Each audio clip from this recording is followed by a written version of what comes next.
First thing is just to introduce everybody who doesn't know Tatiana. She is a graduate of the Berklee College of Music, worked for many years in music studios. And music has been a big part of your life for a very long time. But I think from what I've heard in the previous interviews is that you kind of got steered in the direction of Bitcoin after your experience playing music on the tour for Ron Paul's campaign, which I find that to be incredibly historic on its own before even getting into HNFT history. Can you explain a little bit about kind of like what that was like to be, on that political trail, and then how that kind of steered you into looking at Bitcoin as a way to integrate your music and et cetera? Sure. So, thanks for the opportunity to tell that backstory because I feel like, I didn't just randomly ape into Bitcoin because I wanted to make money. Like the reason why I was interested in Bitcoin was ideological, from an ideological perspective. Since I was a kid, I was reading dystopian novels and, listening to a lot of those singer songwriters from the 60s and 70s that were shaping kind of what society would look like through their music. And I was very inspired by that. So, I also at the same time was, watching a lot of documentaries and trying to get an education. In 2011, I had a friend who came over with Fiat Empire, Freedom to Fascism, and the Masters. And so I learned that the Federal Reserve was, my arch enemy. And so when I became more of a fan of Ron Paul, because before that, I liked Paul, but I didn't understand all aspects of his platform. So I liked Dennis Kucinich more. But anyway, so I ended up going to a number of different events. I entered a contest. And so I started getting booked at all these different Ron Paul rallies all around the country. And I counted as, it's probably one of the best years of my life, without a doubt. And at the same time, there were a lot of disappointments in that, I didn't think that the political system was rigged. And then I learned that it was, right? The Republican Party, they broke their own rules in order to keep Ron Paul out of it. So I became, really depressed about around the same time. The guys from BitPay actually sponsored one of my performances. And they came in and they ended up coming to New York to the studio. We went out for Afghan kebab because that was my favorite restaurant in the neighborhood. And they told me all about Bitcoin for like 3 hours after, they had sponsored my performance. And so now, I had to listen to them. Right. But it was, a really, really good use of my time because I had a little bit of money. And so I bought Bitcoin at $11. And like, again, don't get excited because I was a musician. So how much could I really have saved up? Right. But nonetheless, I saw the power of Bitcoin going up. But I quickly learned like how it would be a more effective way of getting objectives to happen versus trying to argue with people about politics. Like if people heard that I was libertarian, they would identify either as Democrat or Republican, and then they would just, have a meltdown immediately just hearing the word libertarian. So that clearly wasn't going to win over hearts and minds, but I felt like Bitcoin was actually an effective fighting tool against the war machine. So that's why I got really excited about it, and I wrote the Bitcoin jingle. And there's a lot of history there. Do you want to interject? I feel like I just talked for a while. Well, no, I followed Ron Paul. I was young, followed Ron Paul's campaign, and I also am incredibly influenced by the 1960s, 70s cultural revolution that happened not just in the U.S. but worldwide, Europe, Asia. And the number one thing I kind of saw from that era was this idea of nonviolent change. You see that in so many of the leaders from that era, and I just kind of share with you getting into Bitcoin and seeing how this is like we can fight by just using a different system. And I found that to be just incredibly interesting. So you met with the BitPay guys. I remember BitPay. I remember they were a big company at that time. I don't know. I'm not, well, I don't know if they still are, probably, but um, that's incredibly interesting. So you got orange pilled by the BitPay people, and you started kind of trading Bitcoin. You saw the, you know, the price action is pretty crazy, right? It's to this day, every cycle, right? So getting introduced to that, I'm sure it opened your eyes to a lot of things, but you already had this background, right? Libertarian ideals. And so that just makes sense to me. But so I was listening, and there's the history I want to focus on because I'm about to speak with him in a couple days, is how you met Adam B. Levine, and what did that lead to? Okay, so how do I sound? Because I switched over my headset because I'm not wanting you guys to have a bad background noise. Does it sound okay? No, you sound fine. It's all good. Okay, great. So how did I meet Adam? I don't know. I think I met him I'm pretty sure I met him in Atlanta for actually BitPay brought me down to play a show there, but it was Jeffrey Tucker's cryptocurrency conference in October of 2013. And so I hung out with him and a bunch of other people. I made a lot of really cool OG friends back in that. Okay, so how do I sound? Because I switched over my headset because I'm not wanting you guys to have a bad background noise. Does it sound okay? No, you sound fine. It's all good. Okay, great. So how did I meet Adam? I don't know. I think I met him I'm pretty sure I met him in Atlanta for actually BitPay brought me down to play a show there, but it was Jeffrey Tucker's cryptocurrency conference in October of 2013. And so I hung out with him and a bunch of other people. I made a lot of really cool OG friends back in that conference because it was the one preceding Latin American Bitcoin conference, which was just, wow, you know what I mean? Super cool. Because that's where I debuted my Bitcoin jingle. But yeah, I mean, me and Adam, we were talking really early on about just music use cases for Bitcoin. And that was really like, of course, a new concept overall, right? I mean, I guess, you know, you have David Bowie and the Bowie bonds, which is like a little bit similar. But yeah, I mean, we definitely bonded about that stuff early. And so we started talking about TatianaCoin really early on. I was also, you know, to him, the problems that I saw from the recording studio side, you know what I mean? Like from, you know, access to studio time for regular cool artists. You know, I had a lot of ideas around building record label with tokenization, that kind of thing. And sorry, that's my dog. He's guarding me. He's very vicious. And so, yeah, I mean, we were just talking about that stuff early on, and then we put out the first version of TatianaCoin, I think, like in April, but I think we were officially working on it maybe by January of 2014, somewhere in there, but maybe even a little bit before that. Either way, it was pretty soon after, because to me there were, you know, two things that I was trying to convey, like, or fix rather, the financial system so we could stop the wars, and then also increasing access to resources for artists so they could not get censored by Facebook. And then, you know, like I built a lot of fans on Facebook, so when they shut me down from there, it obviously screws up my whole entire strategy, and so I have no control over that, and that really, really upset me.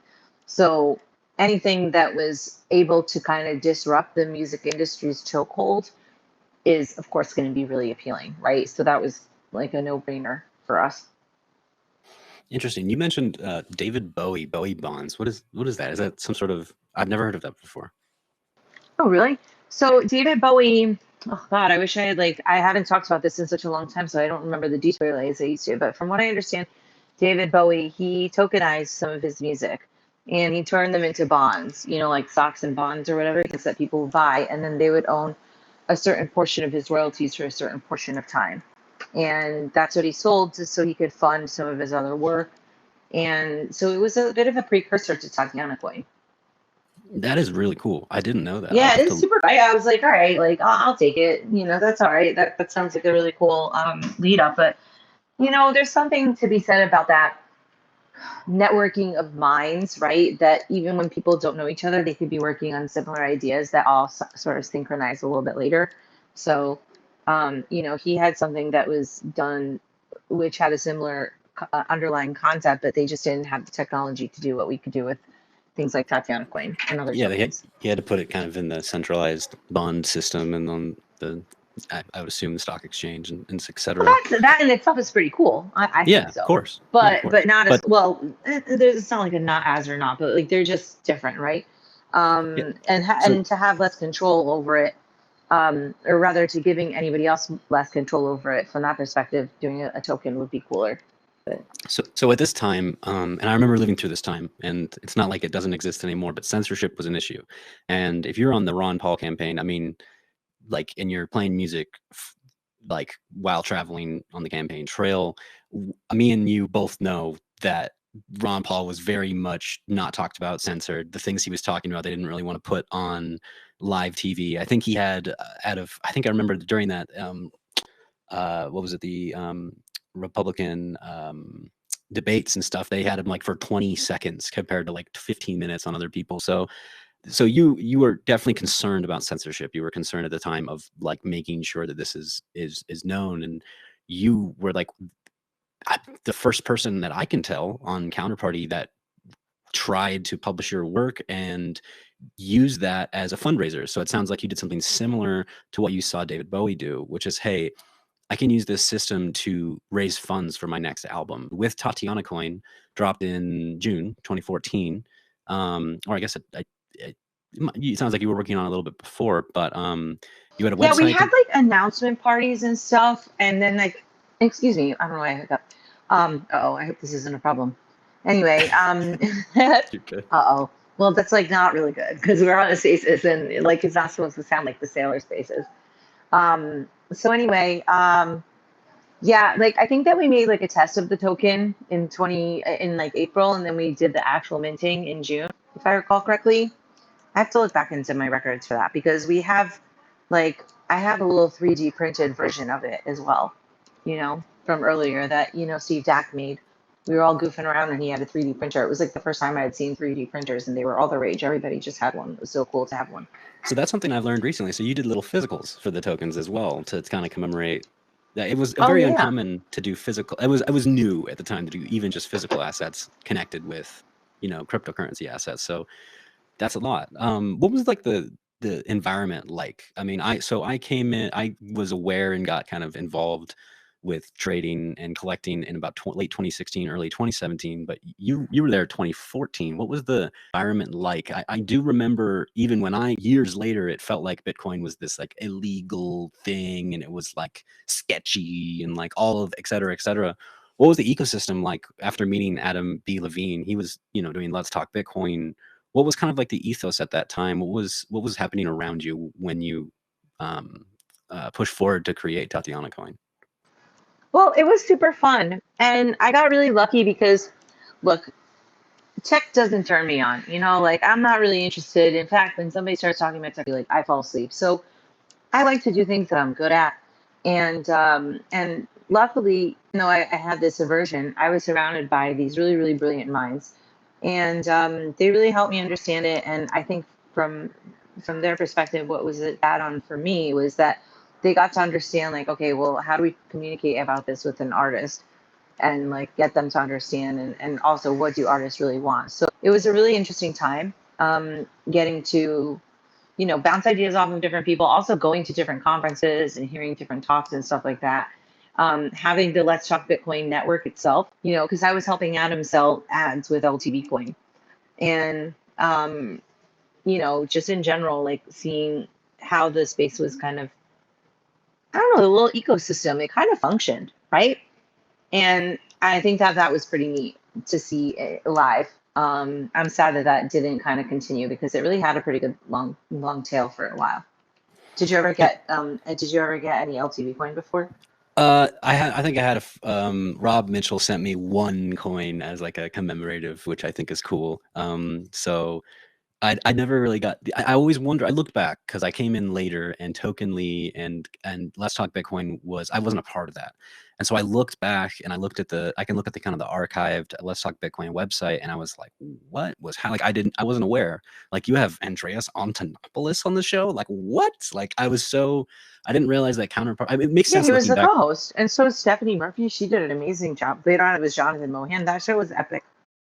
But there were tons of shows on that network that were really good.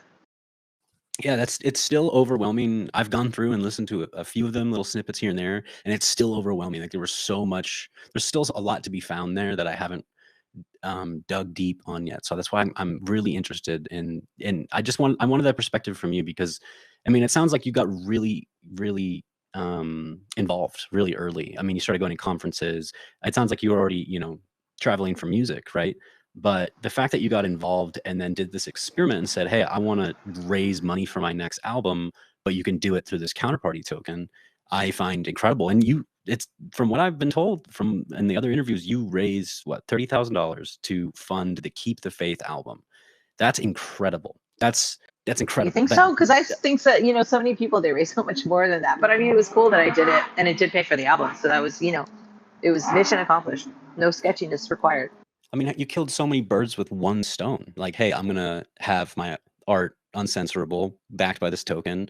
I'm going to link it to my website. And then the next thing I'm going to ask is, you got a spot on Stossel on Fox News and talked about all this in, oh my God, so long ago. It's in that post I pinned up to the top.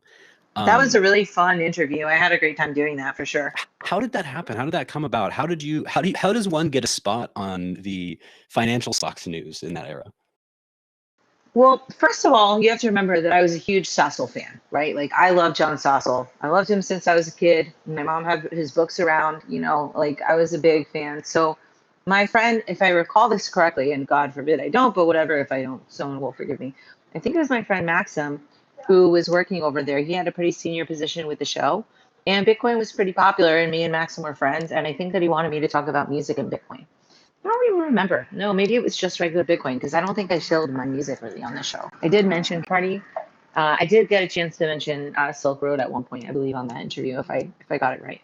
Yeah, you mentioned Counterparty on live TV. That was crazy. No, this is just me, kind of my video side of things. Was that like pre-recorded or was that live? Like the take went and then that's how it was, and then you walked out of the studio. Oh, that's the only thing. Yeah, they just give us the take and then they cut it up. Okay. But it's just one take. It takes like, I don't know, 10 minutes to get, like that. Wow, 10 minutes. You did amazing on that interview, by the way. I would have been terrified. You did amazing. I was very scared, but I was really like, sometimes you walk things and you don't think that you did that well. But in that case, I was like, wow, that was great. And I was really grateful for the experience and just to be able to feel that way leaving somewhere. It's a really good feeling. Of course. And, of course, that's like all I want anyway, is to be able to be a good advocate for Bitcoin and especially to artists, because I just think it's so important for musicians to be able to share the reasons why NFTs are like, okay, whatever, number go up, meme this, blah, blah, blah. But really, like, I want them to educate people about the Federal Reserve and what's going on with our monetary system. People can have their eye on the right target when they're trying to implement change and kind of have some kind of an impact world. So let's back up just a second, because there's a little piece of information before you chose to go with Counterparty. You had an offer to mint Mastercoin. Am I getting that correct? Which was, it's now called the Omni. You did your homework. Yes, I did. What was that like? I mean, so you got offered a deal to go to mint on Mastercoin, which was kind of the precursor to Counterparty. It was, again, I think it was changed to the Omni network. And Mastercoin was kind of an early tokenization experimentation, like a side chain meta protocol, would call it. Why did you end up going with Counterparty instead of Mastercoin? Really because I thought that the tech was better with Counterparty. Like Mastercoin, they were kind enough to even offer me a little bit of money, like on a monthly basis, but to help represent them, which that would have been cool. And I think that made sense because I was like basically a brand representative. However, Counterparty, I just felt like the tech was the correct technology.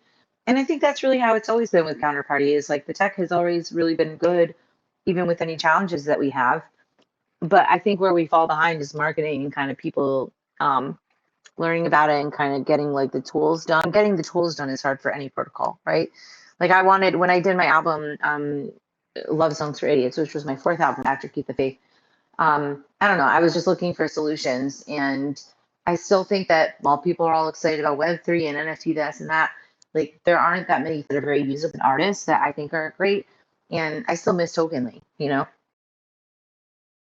Yeah, tell me, I'll go deeper into it when I talk with Adam B. Levine, because there's a lot from that era that I don't have full research on yet. Like Tokenly, you mentioned coin powers, and you mentioned the way that you sold TatianaCoin was through your website. And if not, it was kind of price variant, right? So if not that many people bought it that day and you bought it, you'd get more versus the days it was super popular and you might get less. And it's an interesting way to distribute at the time. But what did it look like when it dropped? I mean, like, so it would go to your website. Was it linked at Let's Talk Bitcoin? If I was a user right now and I was like, oh wow, and TatianaCoin just dropped, what would I have to do? Well, the first thing is that we should have never priced it that way. That was way too weird. That was like nerds experimenting too hard. Do you know what I'm saying? And like I was young to experiment. Like I think it's pretty rock and roll and fun to do it. But in retrospect, nobody understood even how to buy it. It was the first of its kind. It didn't need to be overly complicated, and I definitely think that add element to it. How else do I think about it? I guess we ended up, see, we were trying to figure out when we assigned the art to it because we already had the TC art, and I think it was our Everyday Earth that submitted to me. So that was the original Bitcoin logo. So we had it all along, and we were minting it onto physical items and stuff like that. But I don't was able to have art even onto it at that point. You know what I mean? Yeah, of So course. Yeah, and I think a lot of people and this is, I just talked to on Emblem Space, is that a lot of people misunderstand or misconstrue that the tooling we have right now was not the tooling you had then. And you had 40 bytes in those days, maybe 80 or so, and all you could really do is post that little 40 by 40 pixel by 40 pixel logo. But what the coin represented was much more important. In those early days, the token itself and what it represented and how it was used was the art. And so you used it for crowdfunding, and it successfully crowdfunded the Keep the Faith album, which I know is super important to you, especially post on the campaign trail with Ron Paul. And the album art, again, this kind of goes into the uncensorable thing, right? Is the album art for Keep the Faith was from Rosselt. Can you tell us a little bit how that story got like integrated? Because I consider that really poignant and interesting, and also sense why it would be wanting to be censored, because that drama was the silver drama, et cetera, was a big kind of media deal at that time. yeah, so basically, I think that the thing that really got me interested in the Ross thing was not Ross himself. It was actually his mother. I had met Lynn out on the road at one of these events, like an outdoor event. Maybe it was Pork Fest, where we got a chance to really talk. And soon thereafter, I did an interview with her. I just started doing interviews. I thought it would be fun. And I interviewed her at my recording studio, and just getting to know the story of Ross from a mother's perspective was so compelling. And it really softened my heart to what, on the surface, let's face it, was not particularly sympathy-inducing story, right? Especially when they took for hire, which now, of course, thank God, people know is BS. But back then, that was the main way of discrediting Ross. Getting to know about the case from Lynn, and then also further getting to see what was going on in the legal system, and seeing how many people that were nonviolent that were locked up, seeing the discrepancies in sentencing, especially violent or sexually violent crime kind of criminals versus giving life to people doing pot stuff in Colorado, where the whole state is making a ton of money off of weed every month. Seems really disingenuous. So aside from that, I visited Ross probably a dozen times within the prison, and we became good friends. And I was a strong advocate for him and his mom. So, and she and I were going on different tours and stuff like that together. So for my birthday, he wanted to make a picture of me, and he wanted to kind of share that with people. He wanted to share it with me, and then I wanted to share it with people, because I felt like it really encapsulated the message of the album. First of all, I have the Silk Road song on there. Second of all, he taught me how to keep the faith, right?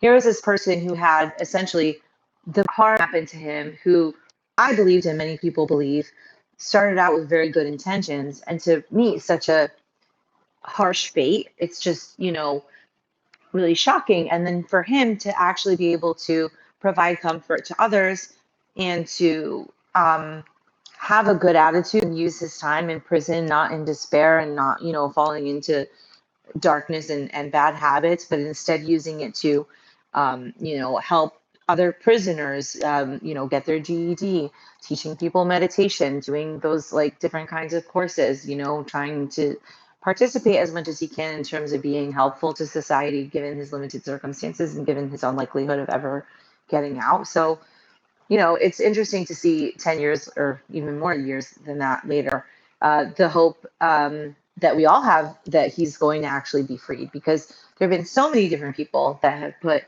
time and effort into this case since, like he was arrested, right? And, it's really taken a momentous effort, but most of all, probably should be to his mother. Actually, not probably, for sure. It should go to his mom. So, that's like a little bit of a rambly way of saying, Ross is hopefully going to be free very soon, and he'll be able to tell his story. But while we didn't have a way of communicating it, I also wanted to use the album as a symbol. Look, if you have an artist coin, you can say whatever you want. You're not beholden to a record label. I want to talk about this jail guy who's a political prisoner. And if I had a label, they might say, oh, no, we want you to do this dumb thing instead, because it seems like, labels, they always have some lame ideas, right? But for me, it was really important to bring attention to this because I felt like it was a massive injustice. So when he gave me that art picture, I was like, oh, wow, this is a really cool way of bringing art together. He actually based it off of a photo I had sent him that was taken by a famous libertarian photographer who, just has like lots of great photos. So of course with Lynn as well over the years. And so it was like this art trifecta, and it was a really cool moment in time to be able to take this new technology and lend it to bring attention to somebody who is such a critical part of putting together that use case of Bitcoin, right? Like if there was no Silk Road, maybe Silk Road wasn't such a hot idea, but it did give Bitcoin a use case and a foothold. And it also gave a breeding ground to those ideas of libertarianism. So, Ross has paid a very dear price for that. Absolutely. There are many political prisoners still suffering through an era that I think is, I hope, there's just a lot. I mean, Julian Assange, I find it ridiculous, the slurs and slanders that happen with Ross as well. And I know Zero G said, quote, they threw the book at him, but the expression for you to publish on the blockchain so earlier than I still think we are now still early, years later, because of what you just explained. I mean, like if your record label or somebody that's, helping you get the music out or publishing it or marketing it doesn't want to market what you're saying, then you're just kind of out of luck, right? And I think even recently, there's still some huge strides that are happening with music in blockchain to this day. Kane Mayfield talks about his Dust album, and he talks about how much money he received through the tokenization of Dust versus how many plays he would need to get on Spotify. So it's like, I just find that incredibly interesting that can fund his music, fund the printing of the vinyl, et cetera, in the same manner that you made an example of all those years ago for funding the Keep the Faith album. And you could do it without asking permission from anybody else. And you could just do it and they would directly, donate or buy something from you. I still find that incredibly early. I don't think normies or the most of the people realize how absolutely historical and incredible that is. And I think into the future, it might take years or decades that's going to be the way to do it. It's going to be the consensus. I can just see it now. I don't know how long it'll take, but I just find that remarkable. And in my research with TATIANACOIN and some of your later coins, I was like, you were so early. And I remember in your interview with Zero G, you're almost like, it hurts to be early, right? Because no one else has ever done it. And I don't know if this is going to be successful, but I think it's incredible that you were successful then in 2014. And as much as other people raised more money, 30,000 for an album that's studio time, right? I mean, that's yeah. I mean, it paid for it. And I even have a little bit of video of me paying the band and stuff like that. So I have to kind of go through my files. But oh I my do God, have that stuff. I would love to see that. That'd be so cool. Any archival historic footage and stuff is interesting to me. Yeah, I think it's pretty neat that that kind of stuff exists. And also just the fact that you can use the blockchain to kind of just be different things. Like there's this whole NFT relic culture, right? And then people, oh, this was the first this, that, and the other thing. And you can actually prove that too. So, I mean, I don't know. We're all really, really early. I'm not really sure that the market wants this stuff. I think everybody's get rich quick right now. But I mean, Counterparty is just kind of like long relationship. You know what I mean? Like it just kind of is steady and it's a little bit imperfect, but it kind of just moves on and the protocol keeps chugging along and projects keep growing on there. So, I'm excited about Ordinal stuff and Rune stuff because I think that they've captured the audience a lot better. At least a newer audience, right? And I like to see that fresh blood. But I always have this soft spot for Counterparty, which is why I was excited when Adam came back to the project. And I know like Adam and J-Dog and everybody fights in the Telegram chat and stuff, and that sucks. But a lot of work has gone into it, and I do think that we're making some good progress. So to see some interoperability is kind of my my goal. That was, when we did Tokenly with Adam, that was the main thing that we found really early on, was that interoperability among protocols would be very valuable. And that's kind of what I wanted as an artist. And I think other people will find similarly useful. Yeah, and I think Counterparty throughout its history has always been kind of a jumping off point, but they're not going to do all the work for you. So it sounds like with working with Adam Levine that Tokenly, Token FM had a lot of these functions that weren't necessarily protocol functions yet, being able to, buy stuff out of what we now call dispensers or swap things from one place to another. Give me just a little bit about what Token FM was. It's one of those points in the timeline that I don't have too much research on. Again, I can ask more with Adam, but was Token FM going to be, the idea was to be kind of like a crypto kind of music label in a way where the artists can do it themselves? What did that look like, and how were you involved in that? So all the different use cases I was involved with for the most part, except for, like the wallet stuff, I didn't get that. Like I didn't care about that. But like token controlled access was interesting to me. I wanted there to be a messaging layer. Like for me, there were a lot of different interesting use cases outside of music, but of course music was my passion project. And I just wanted to make it so artists could own their own ecosystem, right? And that ecosystem could be interoperable with other people. So let's say and also remember, Token FM went through several different iterations. At one point, it was like a radio station thing. Then it was a vinyl project at one point. Then it was sort of a record label. Then it was a label surface where you can use tokenization in order to kind of jumpstart a musical community. For me, what I really wanted was a place where I could be creating my tokens, selling them to my fans, interacting with them, and being able to give them content in an interesting way that was based on like who gave most support or whoever had X, Y, or Z. And I've just like never early really Patreon, like a Patreon service. Yes, a bit like Patreon, and also a little bit like Facebook in that, there's that social networking aspect of it, but almost like an inverted Facebook. That's how I would call it.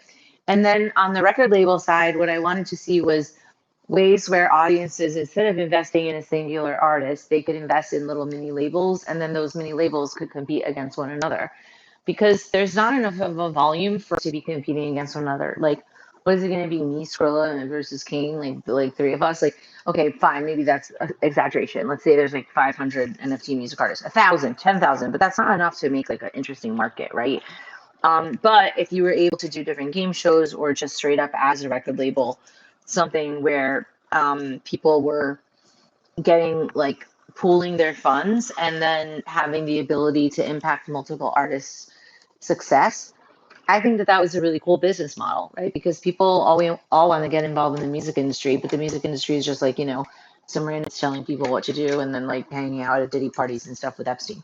So I think that I hate to use the word democratizing, but I think that it kind of is apropos here, but kind of democratizing the record label process and just the artist development process, right?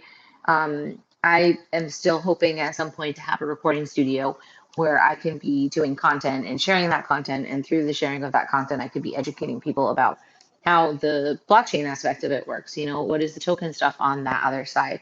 And then why are people interested in that? Well, let me tell you a little story about Jekyll Island, right? So, it's been a long road, but I think that there's still a lot of places to grow. And, I just hope that we continue to find ways of funding artists that are creative, because and also that aren't like making up like 50 new jobs for yourself. Like, now they want you to do all these perks and stuff, which I get it. The perks are fine, but there's a point where the perks have to stop. You just have to let people do their art and stop asking them for like, a peephole into their lives. Like, calm down, because it's also exhausting to have to make extra things for somebody. Like, I like Patreon, but then there's the aspect of Patreon where it's like, oh, well, now you have to just sit around and think of like extra things to do with people, with your fans. And like, what if what if you don't like people? Now you can't be an artist because you don't want to hang out with your fans because you don't like people. Like, why do you owe people anything? Can't you just owe them music and then that's it? So I don't know. I think that like the flexibility that will come from the token economies in the future will hopefully allow artists to have just a more sustainable living, versus like being famous is fine, but I just want to live and have health insurance. Of course, pay rent, right? Pay the usual taxes. Yeah. I Well, yeah, I guess. I'm interested in your perspective on artists. So you mentioned like Kane and Skrilla. Skrilla in particular has kind of done a lot of minting over the years and hustled. What's your perspective on the way for artists now to like? What would your advice to be? I'm a new artist. I have my little EP. I have maybe a little cult following locally, but I want to tokenize my music. What would be your advice, after all these years to artists? I mean, you've done Tatiana Coin, you issued even more Okay. coins after, you know. Did they buy Bitcoin yet? That's the Did they first buy question. Bitcoin? Okay, let's say they just got into Bitcoin, they're super enthusiastic about it. I mean, do you have any advice for somebody that's just trying to go and sell their art and try to get direct sales from this space? I think going into it expecting sales is like a losing proposition. It reminds me of all those kinds of music gimmicks that I've seen over the years, which are all, well intentioned and that's fine, but they end up taking time and then not having much of an ROI. So, in the interest of people not being disappointed, I don't want them to think that, oh, I'm going to make NFT art and then I'm going to find buyers, right? They may find buyers, but if their motivation is to just find buyers, like that's not really the right motivation. You have to go into it, in my opinion, with a more curious spirit and not thinking that you're going to make $1 million. Like you should literally just be going and thinking, all right, I'm going to probably waste like 30 hours of my life doing this. I'm probably going to make $4, but I'm going to get to do something that's fun. And I'm going to gain insight into a very cool technology that's definitely going to be a part of the future. And that could make me more valuable in the workplace later on, which I definitely think is true, right? Like the more that people know, and the more that, and not just Bitcoin, but you know what I'm saying, like Web3, let's put it. The more that people know about that now, the more valuable they will be in the future. Just like how, Marco Santori as a lawyer is worth a lot more because of his early days in Bitcoin, right? Or similar kind of use cases. Although Marco's great. So, you know, anyway, the point is that I think that people should have like a fun spirit about it and not a greedy spirit about it. I know that people want to be greedy, number go up, blah blah blah. All that stuff is like cool, and I get it, but I just don't think that that's what people are thinking about when they're trying to get into the space. I think they should go to some events, make some friends. Don't expect people to be particularly socially adept, and like just be chill out. You know what I mean? Like don't expect too much out of these people, and just have a fun time and make some new friends, and then experiment and learn. Like Of just the way course. you would do with any kind of art, right? Like art isn't about just making music. I mean, making money. It's about community, and I think that we have that in spades. We have a very cool community, actually, I would say. So we're lucky in that regard. Absolutely. And you went on after Tatiana Coin to do some other projects. You have uh, minted 2015 Tatiana Moroz, 100 coins. Tatiana album, there's 900 there that you minted in 2017. So you went on to mint more projects. What was the difference from Tatiana Coin and those later coins? That's something that's definitely I'm interested in because I don't have much historical kind of research on that. And Well, Tatiana Moroz was more of like a super fan token. So if somebody had a Tatiana Moroz token, they could get like full access to all the cool shit. So they'd be like #1 fans. And then the Tatiana series that I did in 2017, Tatiana is the name of my first album, my debut. So you'll see in the same time frame that I minted all of those, I minted all my other albums, and so I did 1,000 tokens of each of those. So those are actually locked up. They'll be released at some point, I guess, like as like a collector's item. But yeah, I minted those back in 2017 because one of the functions was we were trying to do a vinyl tokenization. So one of the problems with doing vinyl is that like it's expensive, it's a pain in the ass. You have to like store your vinyl. Like, what will be very helpful is if you do a pre-sale kind of it, like i.e. album tokens, and then people would be able to fund actual printing of the album itself. And then and then hopefully you don't have to store like 500 records in your apartment, which is not even like prepared for it space wise, but also like you need like humidity and heat and stuff like that needs to be balanced too. So it's apparently quite difficult to store for too long yourself. Like I wouldn't trust myself to do it. Sorry, I of don't know course. if anybody needed to know like the full information about vinyl, but it's like I really admire how Kane is doing all these cool vinyl pieces because I feel like I don't want to pull the trigger with that. It's too scary. But at the time, we were trying to do some vinyl tokenization stuff. Yeah, that's incredible. And it sounds like, I mean, if you have these tokens from back day, I don't know how kind of in tune you are with kind of the Doge Party and Counterparty realms, but a lot of these old tokens that were minted in those days have seen quite a resurgence. So it's not, I would argue that it's not off the table for you to distribute them later and say, hey, you know, these tokens were minted with this purpose, and now's the time to do it. And people might see that as like, wow, these are historical tokens from Tatiana. And it just might be an avenue that I think would gather a lot of interest, maybe not just this moment, but within maybe the next couple months or a year or two. I think people are going to look back at Counterparty, and eventually people are going to really notice the work you did. I can guarantee it. It's, you can't look back at NFT history or Counterparty history without mentioning your name. So I guess my next question is, what are you doing now? It sounds like you've got some projects with on Ordinals with Taproot, and then you are hosting a big get together at the end of the month in Miami called the Counterparty. Tell us a little about what you're doing, and then what this event is all about. Sure. So on the Taproot side, I mean, I don't know if I would say it's with Taproot. It's more just like the Ordinal Bot guys and I are working on something together, which I think is going to be a pretty big, epic project.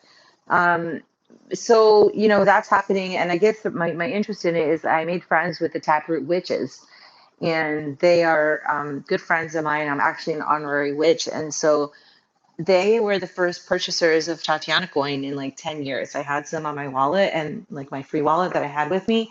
And then they were like, oh, wow, let's buy some. And yeah, basically, like we've become friends ever since. And they convinced me to kind of try and do some experimentation. Because like when I did Love Songs for Idiots, the fourth album, I didn't even do a token with it, which was kind of sad because I had tokens for everything else. I was like, oh, I think it's just a mess. I don't even think it's worth trying to make like a token right now. You know what I mean? Like the tools still weren't there. So anyway, it seems like a lot of the stuff is there in the Ordinal community. And I think that one of my frustrations with Counterparty like has been that it just doesn't have the marketing support that it needs. So I have to admit, I really admire the style of the whole Ordinal thing has just been very attractive. You know what I mean? Like they're selling things, they're making money. I think that some people could use a history lesson, make sure we keep things straight. But for the most part, like they've been highly successful in bringing new interest into and new money into the Bitcoin art ecosystem. And you know, I'm going to be interested to see how, like, I would like, because at the Counterparty conference that I'm putting together at the end of January, so it's 25th and 26th in Miami Beach, I'm bringing Adam, I'm sorry, I wish it was Adam Levine too, but Adam Brownstein is going to be speaking. So he's, of course, the founder of the original Counterparty. But then I have some of my friends coming from Taproot, which is to kind of talk about their perspective. And I'm hoping to get some more technically minded people from the Ordinal side just to, I don't know, I think like learning about what the evolution of the space has been like. And I would prefer finding ways to work together and to share the audiences. I think that's going to be really interesting. We'll have you presenting your art piece, which is going to be super cool. Scarcity is supporting that sale. So I would encourage everybody to go and check that out. And I guess it's going to be culminating either like the end of or like the day after the Counterparty. So we're going to be showing it to people. And I think that's going to just be a really good touch because the event is really a counter to the political parties. But originally I wanted it to be, you know, about Counterparty, the protocol, because I had been at the historical NFest in Lisbon, or no, not Lisbon, in Barcelona, maybe in 2022. It was Halloween, something like that. Was that Anyways, the HNFT conference? HNFT, Yeah, exactly. Yeah, I I wanted to was go so there. bad. I wanted to It go was so bad. so cool. And The like, it lineup. just felt like everybody needed a place to kind of showcase, especially on the Counterparty side. But the reality was is that as time went on, like I noticed that I was just getting really sick and tired of everybody telling me about how the president was going to save me and how like, oh, just voting harder was going to do things this time. Like, I'm not interested in that nonsense. I've already learned about that stuff. Like, let's not be children about this. The only thing that's going to change is like change made by decentralization, different kind of technologies, like being aware of financial like constraints, right? Like this other stuff is just not that important. So Yeah, and then actively participating in that new, you know, paradigm, right? Like going, experimenting, minting your art, buying other people's art. There's one thing, especially and just to kind of in a big review, I've noticed after being a Bitcoin nerd for so many years now, is that most people have never even used Bitcoin. Like you have to really. I've kind of realized that most people. I would argue, I don't making up percentages, but 70 to 80% of the people just buy it on Robinhood or buy it on Coinbase, and they never sent it once in their life. They never understood that you can publish uncensorable data. They don't know some of the deeper backgrounds. So anyway, that's just another reason I think we're so early, because people don't really get how much freedom you have, and what that freedom actually means to the like human culture, right? And so anyway, I just think it's incredibly historic and amazing that you were there and you successfully used token minting and distribution to actively create real change in your life. I don't think people get that yet. Like, you know, like there's these famous stories from the 60s or 70s or the early days where somebody gets that big break, right? And I think it's a big deal that people have that now and they just don't know it. I don't know. It's just my perspective on that. So tell me more about the Counterparty event. So it's coming up pretty soon, in about a week and a half, right? You're going to have Adam Krellenstein, the lead developer from Counterparty right now and the present, and also the creator of Counterparty, first to touch the code in the beginning. You're going to have people there like Luke Rukowski and many other just very, very influential and interesting people. How, you know, how did that come about? When did you decide, okay, I want to do an event that's, you know, named to the Counterparty and incorporate some of what I learned in the past few years? How are you influenced to kind of create this event? Well, first of all, the HNFT festival definitely made me feel like we needed a home for Counterparty stuff, right? But before that, I mean, I've always been interested in events. When I used to manage recording studios in Manhattan, I used to manage like the top studios. It's great. And I would always be pushing for having different kinds of like networking events and stuff like that. And then when I got into libertarian stuff, I started organizing libertarian events. I even had an entertainment talent agency of libertarians, but unfortunately, I didn't take into account that they would kill our spirits when they got rid of Ron Paul. So, oh well, lesson learned. Anyway, but yeah, I mean, I've just been doing events in the space. I've never done anything that was like 2 days, but I have so many different friends, and I just wanted to give them a place to share their ideas. Like everybody was just talking all about stupid, you know, president stuff and elections and how voting was going to make a difference, and I just don't buy it. So I have different subjects from permaculture, like health and wellness stuff. We have food freedom.